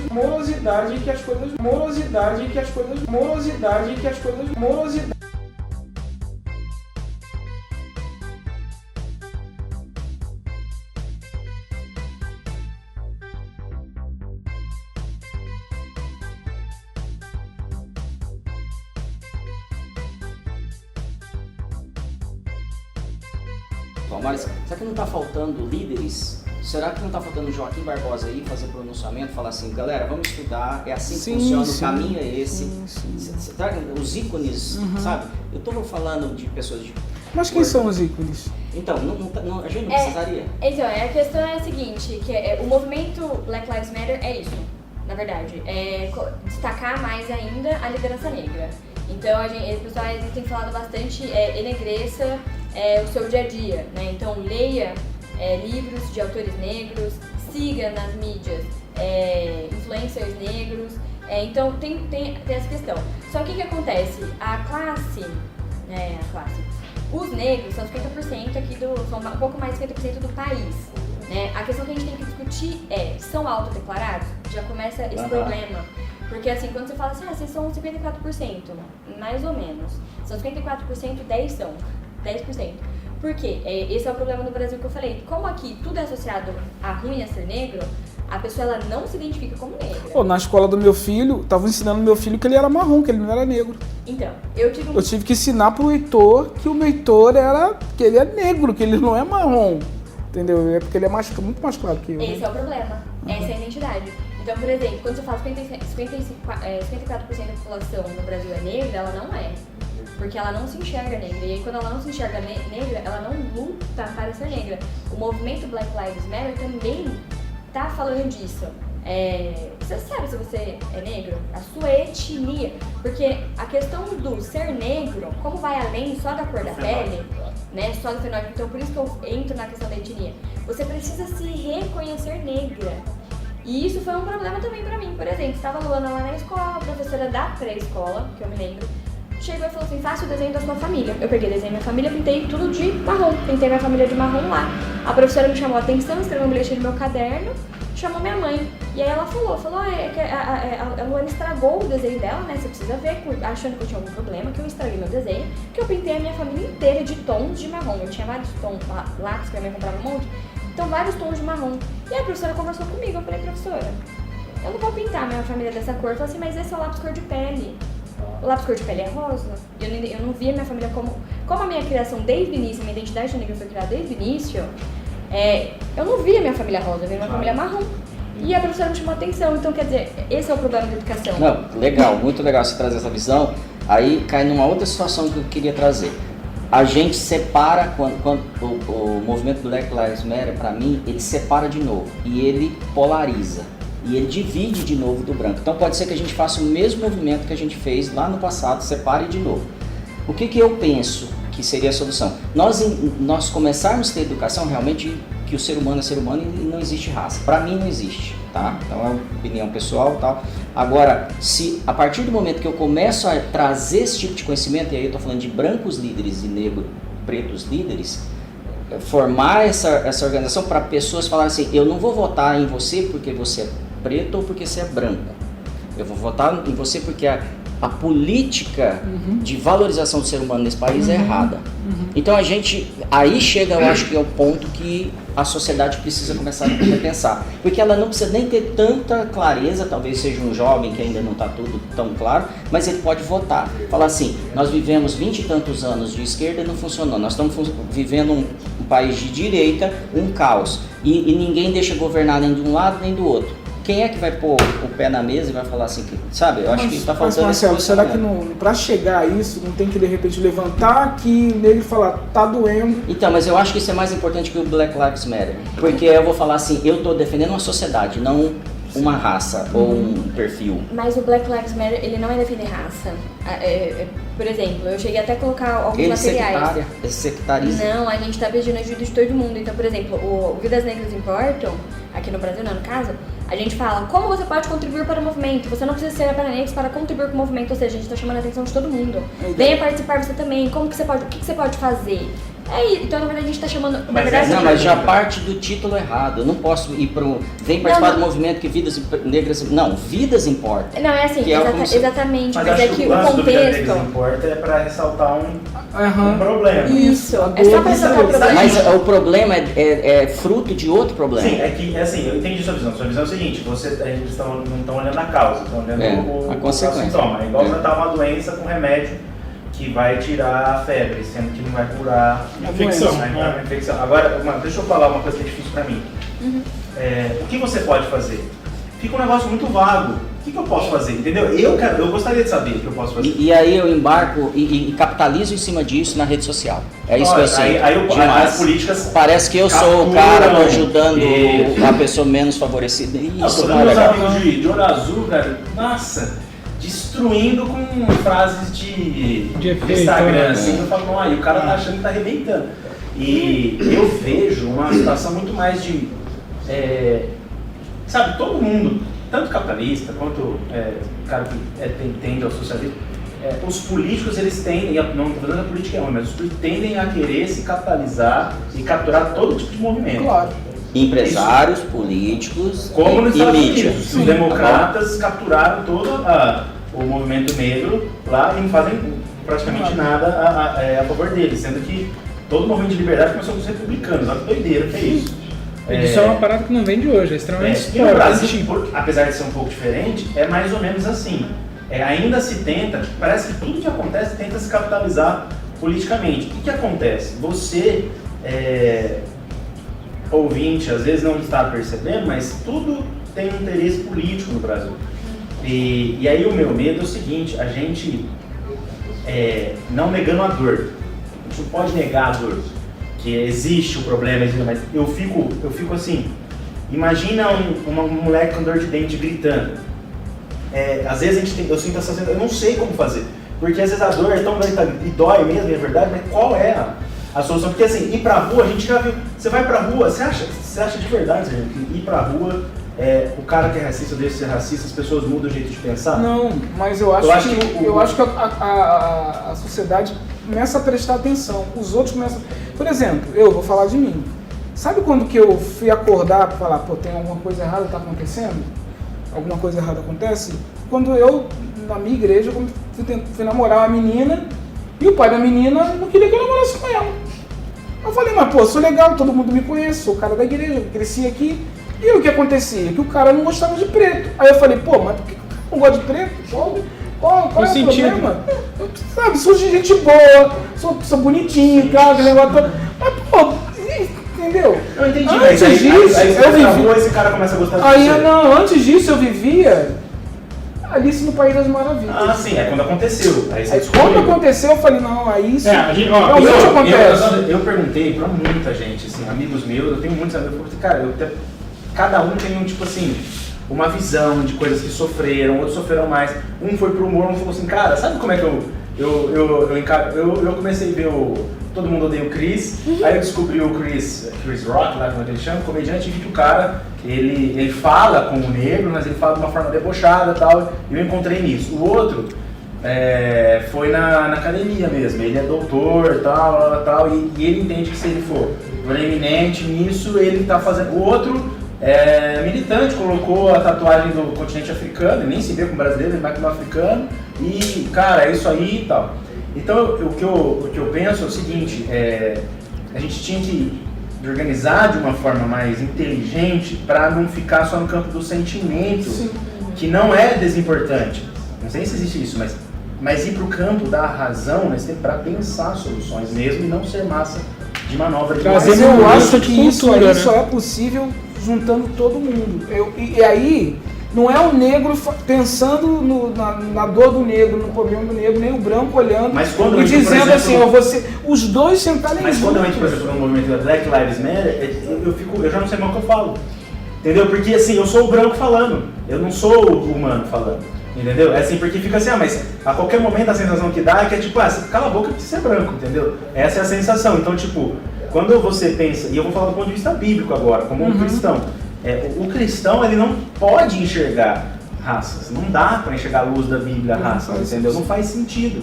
Tanto é que você vê os discursos, por exemplo, do Martin Luther King, apesar de eu não ter vivido ali, todo mundo já viu muita coisa dele, são discursos muito mais conciliatórios quando você pega um discurso do que o do Malcolm X. No fim da vida, quando é que ele vira? Ele vai pra Meca, vê branco e negro tudo junto e fala, caramba, não é questão da cor, entendeu? Então vamos conversar. Um pastor americano. Então, assim, a minha dificuldade, sendo bem sincero, é entender que às vezes, pra gente que não é negro e tal, e a gente acredita que o ser humano é igual, nesse sentido de direitos, não, e a gente acredita que, e eu também acredito que ninguém é igual, que cada um é de uma cor, cada um é de um jeito, mas ninguém é melhor que ninguém, vamos falar assim, conseguir me identificar quando a causa é só negra, entendeu? É difícil pra mim, entendeu? Me identificar quando a causa é só negra. É que assim, tipo, o que acontece? O Black Lives Matter, a gente fala assim, vidas negras importam, mas no sentido de falar assim, a branca importa, a amarela importa, a vermelha importa, todo mundo importa, a nossa também importa. Só que, o que acontece? A questão da raça, do racismo, ela é bem indicada já faz mais ou menos, desde mais ou menos uns 4 séculos. Né, vamos dizer assim, mais ou menos assim, puxando tudo antes do abolicionismo até agora e tudo e tal, e vem se transformando. As terminologias, elas são realmente arcaicas, elas devem cair por terra, etnicismo e tudo e tal, não tem classe, só que a questão assim, vocês também têm que entender que o pensamento que vocês têm, por exemplo, Marcelo, você, não existe classe, Zen, não existe classe, eu sei, só que vocês são pessoas que estudaram isso, viram isso, vão pensar com a cabeça de uma pessoa que ela tem raiva já do negro, ela foi criada assim. Pra ela existe classe, entendeu? Pra um cara me tirar ali da frente... Nisso. Isso, mas a gente não acredita que isso muda a cabeça do cara. Então, é isso que a gente... Qual que é a questão também? Mas, por exemplo, dentro ali da nossa empresa, do lugar da empresa que eu trabalhei, ele me tirou, mas tinha outros chefes. Por que ninguém fez nada? Mas posso te falar? Eu vou falar de pessoas próximas a mim, numa empresa que eu trabalho, não posso citar o nome, que o pessoal sofre porque é feio. E isso acontece toda hora com eles. Olha só. Então a gente vai pra uma reunião, e eu não tô brincando agora, a gente vai pra uma reunião, os caras olham assim e diminui a luz, por favor. Diminui a luz. Vamos fazer a reunião no escuro. Uma pergunta. Numa nação livre, eu não sou tão livre a ponto de poder ser rejeitado? Como é que eu vou obrigar o cara a gostar de mim? Não, então, mas por exemplo, quando a gente pede um movimento, que a gente fala que a gente também importa, por exemplo, então tinha... Exemplo, não tô falando que eu vou fazer isso, mas se o cara não tem esse direito... Não, você tem a liberdade de ser... Se eu tenho a liberdade de se organizar e de fazer outra coisa pra combater isso de outra forma? Sim. É isso que eu tô querendo dizer. Não, então... Eu acredito nisso, eu acredito que tenha essa liberdade de se organizar, entendeu? Por exemplo, então vou dar um exemplo lá de onde eu trabalhei, que eu era recepcionista e eu não tinha mais aparência pra ficar lá do nada, porque mudou a gerência. Aí mudou o gerente e falou, não, você não tem aparência pra ficar lá na frente. Tinha o chefe acima dele, que poderia falar assim, mas como assim? Me explica isso melhor. Entendeu? Quando a gente fala assim, Black Lives Matter, então é isso. Alguém viu que eu coloquei meu rabinho entre as pernas e fui lá no fundo e mudaram a minha função, porque eu não tinha nada, eu não tinha mais aparência pra ficar ali, porque eu não sabia arrumar meu cabelo. E aí, podia ter tido uma pessoa, mas qual o motivo? Vamos jogar trabalho, então? Porque a ruiva que tá ali, ela tá ali porque ela é ruiva, ela tem mais aparência. O que é ter aparência pra atender o público? Qual que é a marca? Mas dito isso, você tá falando, você tá esperando alguém fazer alguma coisa. Não, sim, mas eu me pronunciei. Entendeu? Só que qual que é o problema do negro se pronunciar? Quem me escuta? Então, acho que a proposta não é o escutar, é empreender. em todas as frentes. Você é uma pessoa inteligente, vencedora, tudo que você trouxe pra gente aqui, Serginho, vocês são demais. Esse não é a característica do brasileiro, para começar. O brasileiro ele tem uma filosofia de receber, a maioria. Sim. Então vocês já fugiram à regra. O que eu sinto é que o brasileiro precisa fugir à regra. Eu não sinto que a gente tem que ter um movimento Black Lives Matter, mas um movimento eu sou nacionalista. Essa na terra é nossa e todos têm direito. E vamos fazer o e melhor. aqui ninguém é maltratado, é tratado de forma diferente, porque aqui é brasileiro. Brasileiro. O cara de fora pode até ser tratado diferente no sentido de privilégios. Porque ele tem o país dele para servir ele, e a gente não consegue servir tudo. E é uma outra política. Mas a gente não pensa como brasileiro quando a gente divide de novo. E é isso que eu penso, eu talvez chegue num ponto que eu queria trazer, que nós perdemos a história do negro, perdemos a história de muitos talentos artísticos, por exemplo, que os caras tiveram de estourar fora, mas não estourar no Brasil, porque é de interesse de uma classe que é dominante. E aí eu sou empresário, eu não estou falando mal de empresário nada, mas estou falando assim, a gente deixa. E o que o Vitor trouxe é, quando eu percebo isso, eu falo, eu tomei uma decisão na minha vida, nunca mais vou ser funcionário. Sim. E não sou, Sim. E eu estou lutando, guerreando, porque eu não vou ser mais funcionário. Porque eu preciso causar uma nova reação na sociedade, Sim, uma mudança. nos meus filhos, na próxima geração. E aí entra a questão da liberdade. Porque hoje você tem um comportamento de consumo de que 83% dos consumidores hoje preferem se relacionar com marcas que se posicionam. Então, se eu hoje sei de um estabelecimento que toma uma atitude com a qual você passou, eu não compro mais lá.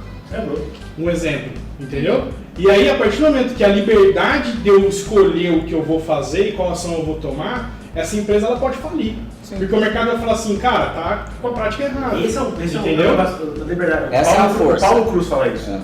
O Paulo Cruz é negro, ele é professor, filósofo, um monte de coisa lá. Escreveu um monte de livro, tá até fazendo o curso dele. E esse cara falou o seguinte, sabe qual que é a melhor solução pra mim? Ele fala, tira a mão do meu bolso, sai daqui, Estado. Me deixa empreender, para de criar políticas sanitárias que me rouba, carteira de trabalho. É a minha opinião, eu sou conservador, então assim, carteira de trabalho só atrapalha o pobre, o negro, todo mundo que está numa condição social ruim, que ganha pouco. Então tira a mão do meu bolso, deixa eu empreender, porque eu sou inteligente, eu sou capaz, eu não preciso de você, grupão da esquerda, que quer ser meu pai. Entendeu? Quer ser meu papai, falar pra mim o que eu tenho que fazer. E aí entra o ponto que eu acho que o que eu mais pensei, e até assim, hoje eu fiquei bem de ouvinte no nosso podcast, eu, Leonardo, estou cansado da mídia brasileira. Então assim, o que eu tô vendo? Eu tô vendo de novo uma cortina de fumaça, atrapalhando a gente a ter essas conversas nas mídias que dão alcance. Entendeu? E aí não só a questão do preto ou do branco, mas tipo assim, o diálogo que deveria estar sendo rolado no mainstream não tá. Tá o mesmo de 2019, 2018, 2017, e aí vai pra rua e aí a gente quebra tudo, entendeu? Então, o que fazer de forma prática, entendeu? Eu acho que esse é o ponto. E hoje o meu olhar pro movimento é justamente que para mim é de novo essa mesma tentativa, e a narrativa no Brasil ela vai, pega isso, abraça e fala, agora eu vou falar disso de novo, da minoria de novo, não sei o que, e a gente tá indo para onde? Para lugar nenhum. Eu estava escutando um historiador agora antes de vir para cá, né, e ele estava falando o seguinte, falando sobre esse tema, né, e ele disse o seguinte: racismo é qualquer ação, ideia, estrutura que favoreça um grupo em detrimento do outro. Não é questão da cor. Discorda. Legal, não, mas é uma maneira. A palavra está errada. Aí você está usando racismo para falar discriminação. Não, porque ele entende também que raça. Racismo. Aí eu posso, ele fala assim: raça é uma categoria simbólica baseada em fenótipo ou hereditariedade. Mas a gente. Mas aí relativiza, mas isso que discriminação. acontece, aí eu posso criar minha luta, Serginho. E eu não acho que tem um problema de preconceito comigo, de racismo. Pode ter de preconceito, talvez, se eu for que nem. Vou dar problema de quem teve mais condições. Foi pra Espanha, sei lá, não consegui quase entrar e não consegui quase sair. Porque brasileiro é lixo lá também. Sim. Mas não é racismo, entendeu? O problema. Discriminação É outro tipo de discriminação. Então, se eu abrir isso aqui, deixa eu falar, joga contra o negro isso aqui.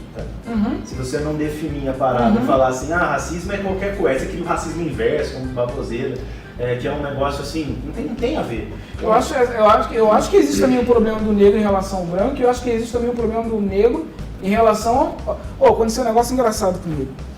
É engraçado agora, né? Mas no dia não foi.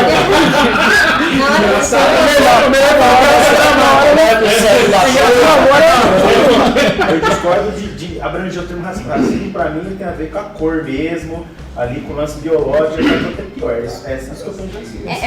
Então, o racismo pra você é essa coisa dirigida mesmo em relação ao cara. E acontece praticamente com o preto. É isso. É que quando você trouxe a etnia, pra mim, já, de verdade. Porque o racismo, como o termo, gente, ele é muito errado. Isso confunde as pessoas. Ai, desculpa, você pode contar. Não, termina.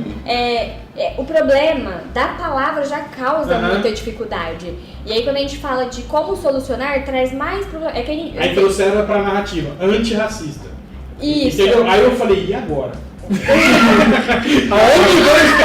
As pessoas se perdem. Porque, por exemplo, o conceito de pessoas que estudam, pesquisam, então vocês não enxergam mais a raça. E realmente a raça não existe mais. Mas tem muita gente que vê, as pessoas que não buscaram conhecimento, elas veem a raça.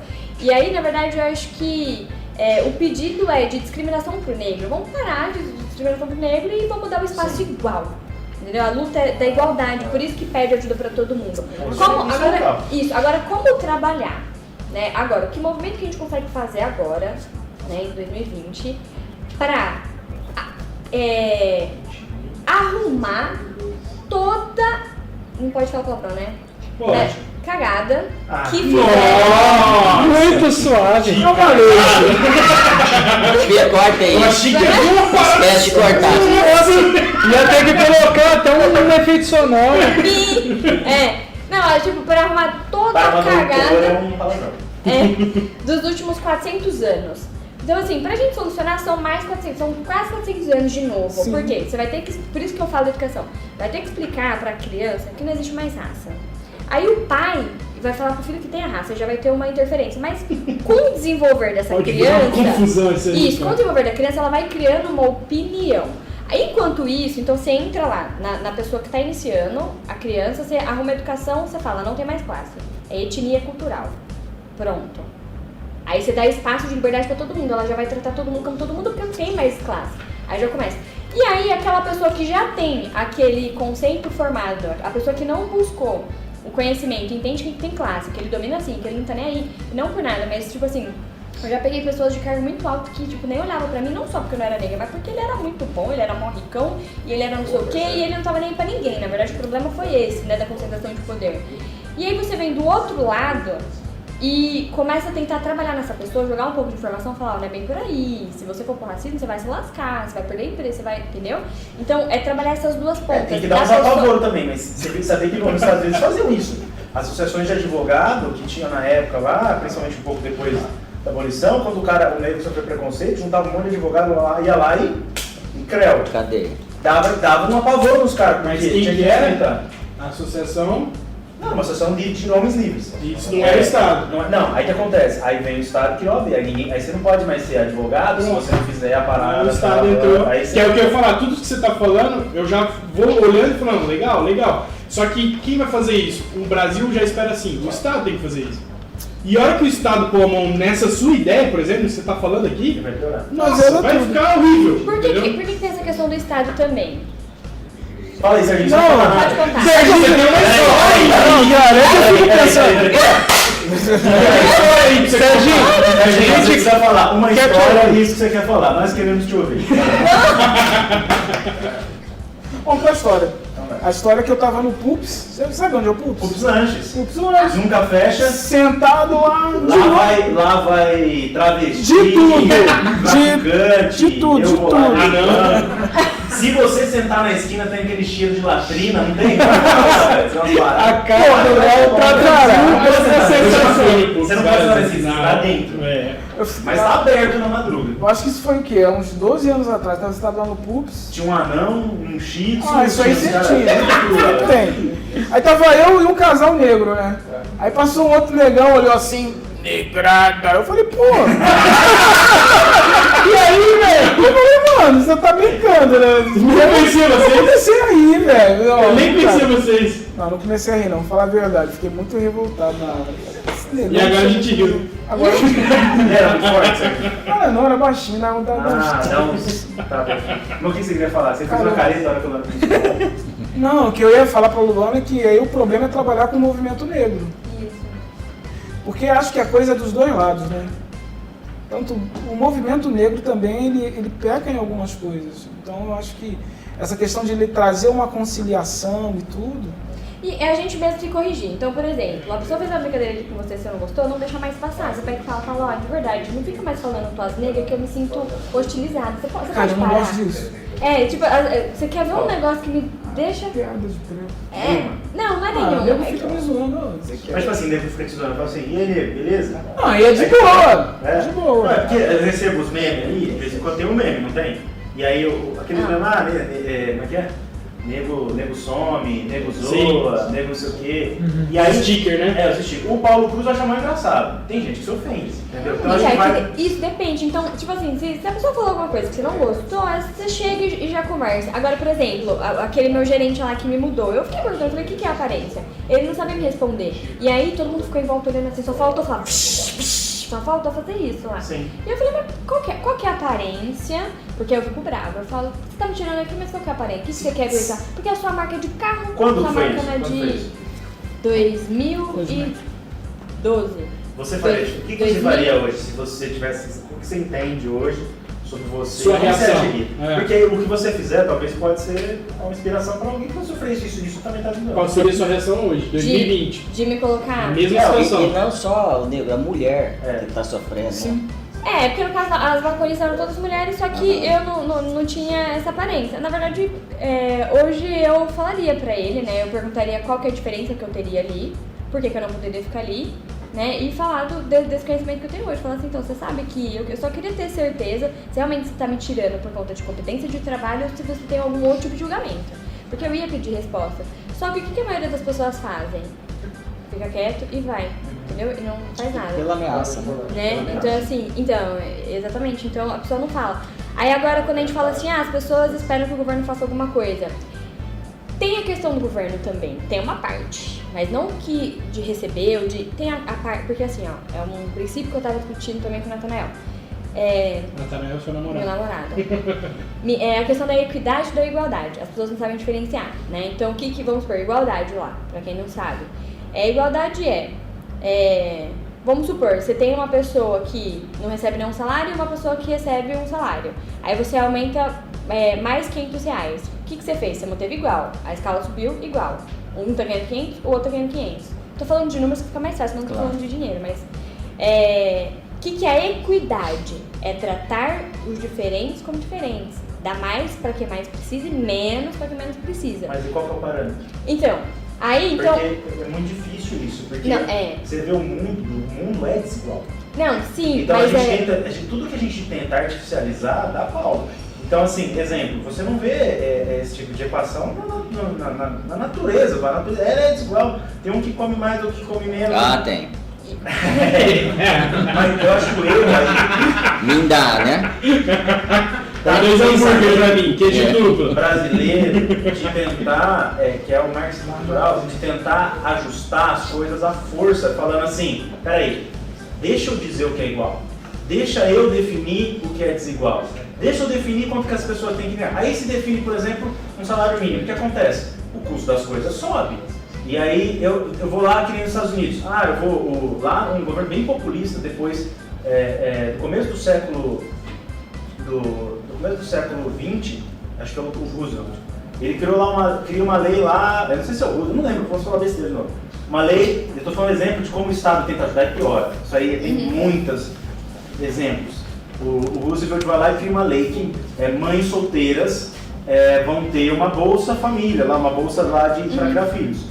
Hoje, 75% dos negros não tem pais assim na casa. Ou seja, por quê? Porque vira uma coisa também que é feita para resolver um problema e você cria outro problema. E aí o que acontece? Quando você pega os números, por exemplo, e conversas que você fala, até o Tupac lá, que é o cara falou assim, cara, se eu tivesse um pai em casa não seria assim.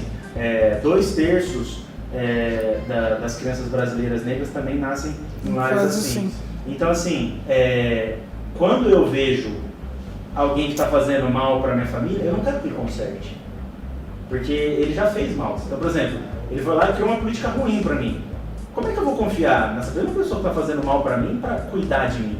Então, assim, eu quero que ele vá embora. Essa é a minha opinião. Então, eu penso que homens livres, mulheres livres, sabem cuidar de si mesmos e não precisam de ninguém cuidando dela, desde que não roube ele, não expolie através de impostos e não queira colocar num gueto, tipo assim, viu como eu sou seu amiguinho? Ó, tô te dando isso. Viu como eu sou seu amiguinho? Tô te dando... E no Brasil ainda se resume na figura do presidente. Mas a gente também tem que pensar nessas Porque o problema já é na base, então por que eles ficam criando assim coisas que não resolvem o problema? Mas porque tem também essa questão, tem um lado bom das políticas afirmativas, cara, para tentar corrigir alguma coisa que passou. Dá um exemplo. Por exemplo, um lado bom.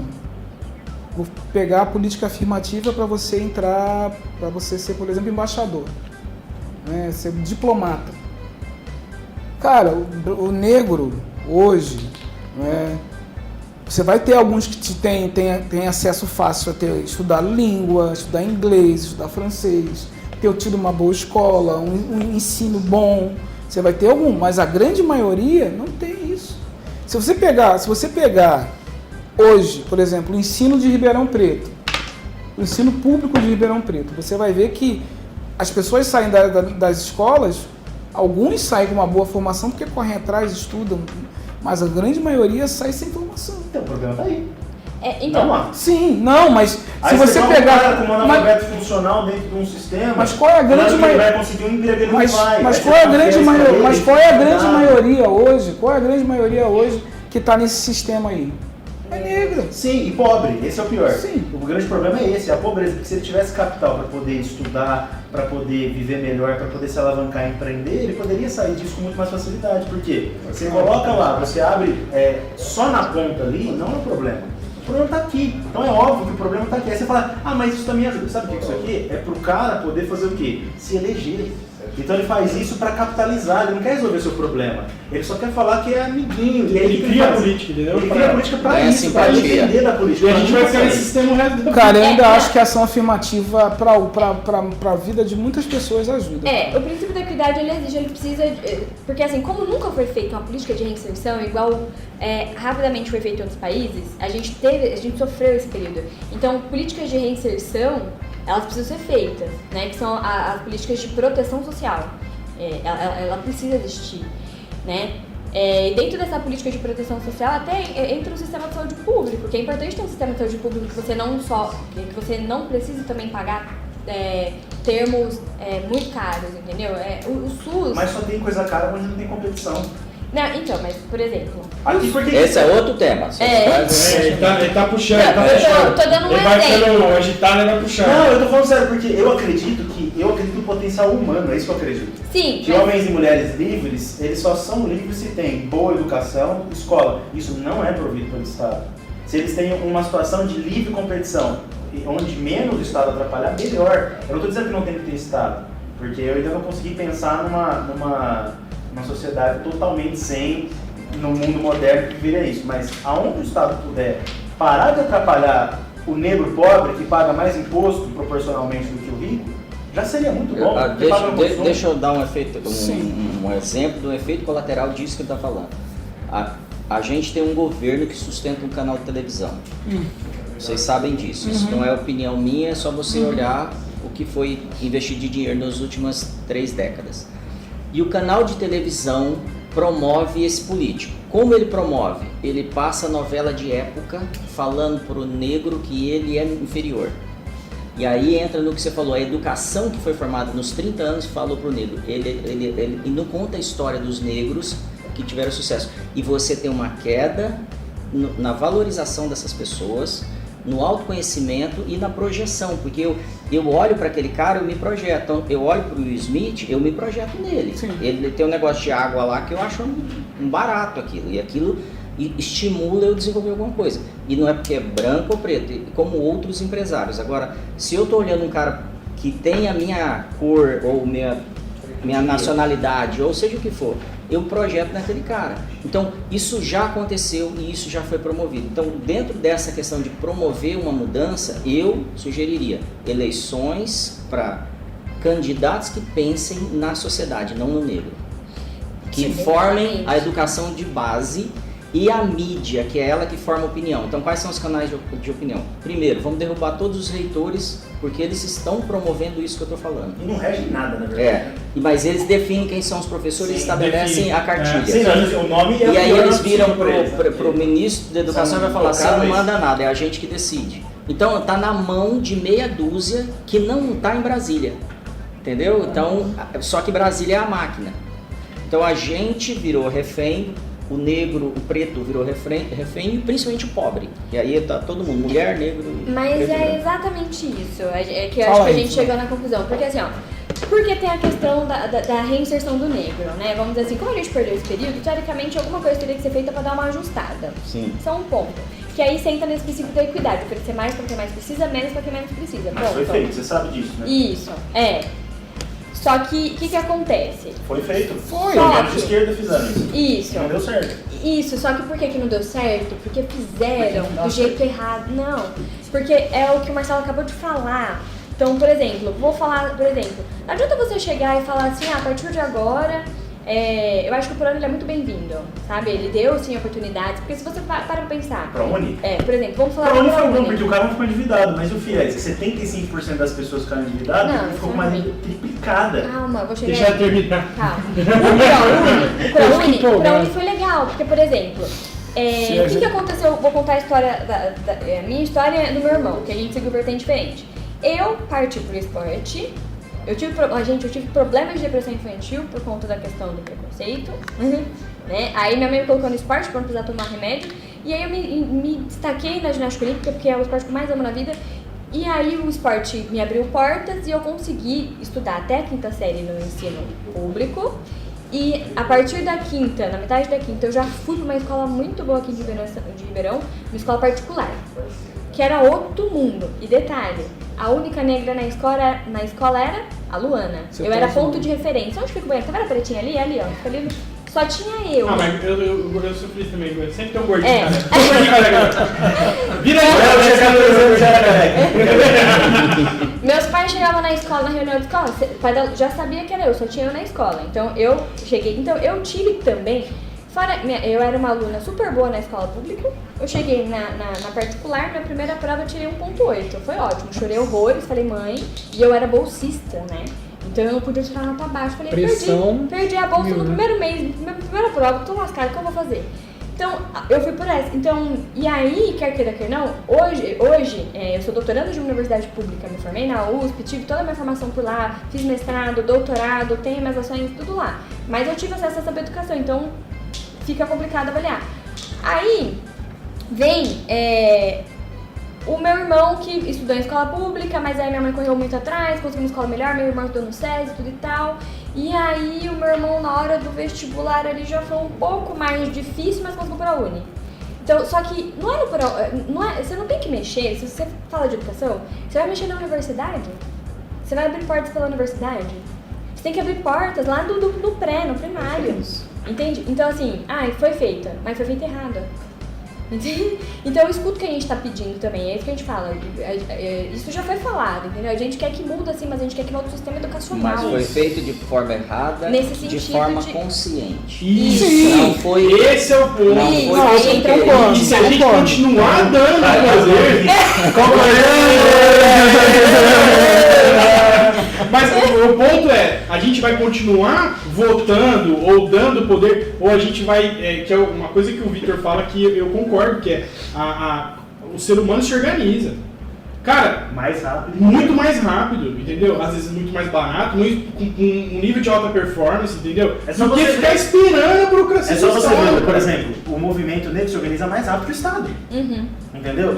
As igrejas se organizam mais rápido que o Estado em tragédias, em ações sociais, e todas essas organizações livres têm um papel fundamental. Por exemplo, tipo o Gerando Falcões, velho, tá arrebentando, ele tá lá, velho, trabalhando. Então, tipo assim, o que me incomoda vai lá, quebra tudo. A imagem que eu tenho na cabeça é sempre assim, ó, os caras tacando pedra no Itaú. Aí eu fico pensando assim, os caras do Itaú, assim. Então, mas aí... Tipo, que é uma forma desses... Eu entendo isso, mas tipo assim, o que isso tá fazendo? Aí vai lá e quebra... Mas é a mídia, não é isso que tá rolando, entendeu? Sim, Então, sim. A mídia tá dando voz pra isso, enquanto existe movimentos legítimos. Tipo, Gerando Falcões e... Rolando, Exato. ele falou que ela conhece, ou participa, não sei. Mas assim, o grande lance tá no supermercado. Falou, a mídia, ela tá dando porque existe um interesse de parecer que o movimento negro eu falei negro tacando, eu vou falar mesmo que é assim que a gente fala. É negro tacando coisa, que tem branco, negro ali, tacando coisa, quebrando, e que existe um outro lado,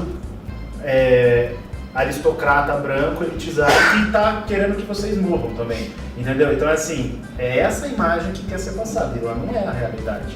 Mas de tanto ser... Batendo, você fica me ouvindo. Quando sai da Segunda Guerra, os Estados Unidos tomam uma decisão. Vamos produzir filme que o bandido morra. E aí eles vêm décadas produzindo isso. Para quê? Para gerar na criança a perspectiva de que ela tem que ser um herói, que ela tem que lutar por aquilo. Sim. Então quando eu falo de nacionalismo, é assim que fala? Eu tô falando disso. É assim, cara, o que a gente tem em comum é essa terra.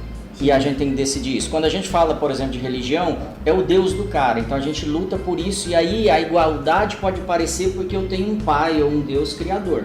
Então acho que a gente, dentro de cada grupo, deveria criar isso, mas ao mesmo tempo ter a visão de coletividade. Eu posso ser um grupo que favorece os negros, mas nunca em detrimento da comunidade. Sim. Que aí é a minha causa, né?